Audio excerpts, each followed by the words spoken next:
the problem of the Dorian invasion, uh, on analogy and in shared meaning through metaphor with the psychoanalytic problem of repression. Apparently, um, in the period prior to the period I usually treat with Draco, um, the breakdown of the Mycenaean society as connected to the linear A and linear B scripts found on Crete. At Crete, um,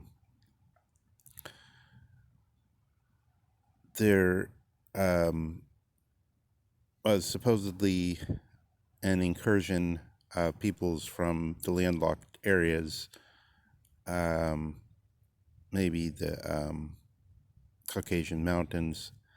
It's not exactly clear, but this theory was mainly put forward as an explanation to how the social order surrounding um, the palaces as the center um,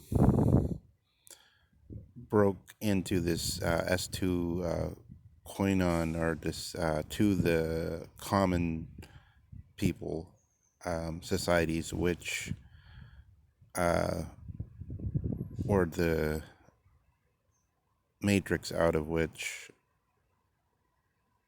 the Greek world of intense discussion over the political things hatched out.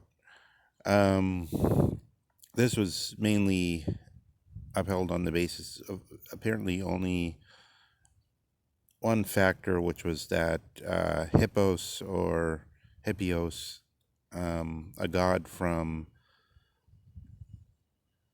the east, from maybe from the Caucasus Mountain area, maybe somewhere else, um, who was a god of the land rich in horses, a horse god, clearly in the cults became Poseidon, the more familiar god, so that uh, the impression was that people having changed locations, changed one of their primary gods in accordance with that. And um, this theory seems to be on too loose a foundation today, apparently, um, at least to be fully cogent, so that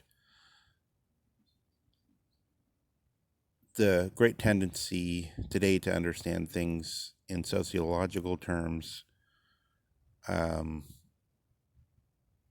wants to say that there was somehow a social revolution, which in some way, similar to the social revolutions of our recent times, changed the basic outlook of the world of the Hellenistic policies, and brought about radical change in human life. One can say, of course, there's a tenacious power of the current academy to always look for some kind of social revolutionary change as the cause of things, rather than the geographical Lebensraum, living room explanation, or some other physical mathematical explanation, so that it would come out of emergence theory or something like that. But one could say basically here we have an enigma over how did this new social form, which then became the origin of the West proper, come to be. So, with these theories, which are sort of roughly one through outer change, through the migration of peoples, two through a social interchange in the sense of change in the social structure from this hierarchical, palace-centered society where there was something called the Wanax, Wanax, at the center, a kind of not a hegemon, but something more full than a hegemon because straddling the warrior culture and the cult of the people in such a way as to forbid any chattering class or political class, which is, of course, political is connected to the word polis, so that there weren't policies there wasn't a polis in the sense of Socrates, Aristotle, and so forth. There was some kind of structure which was like the so-called riverine empires or the Sumer and the cultures which first produced massive law codes in the Fertile Crescent, so-called. So before, I'd always just treated this as irrelevant to the situation. That, for instance, somebody brought that up when I was rehearsing this Draco as the beginning of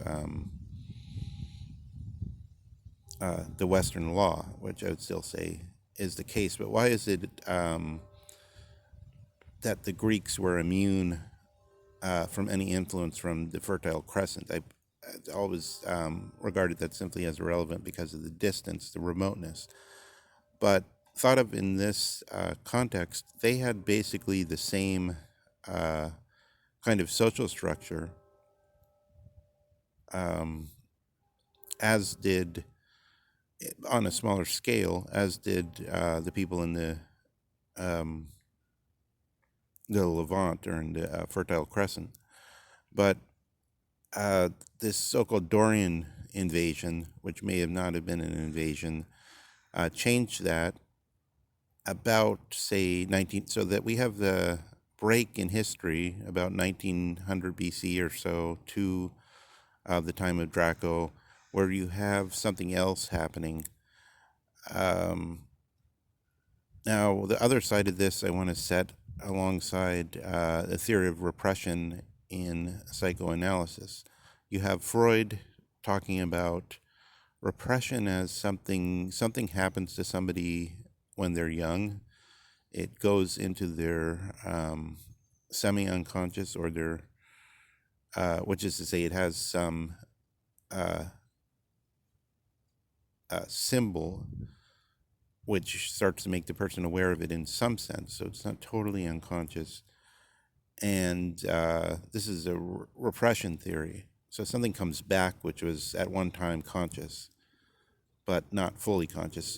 For instance, that a child sees some intense sexual scene, but they don't understand it, but they are conscious of it. But then in adulthood,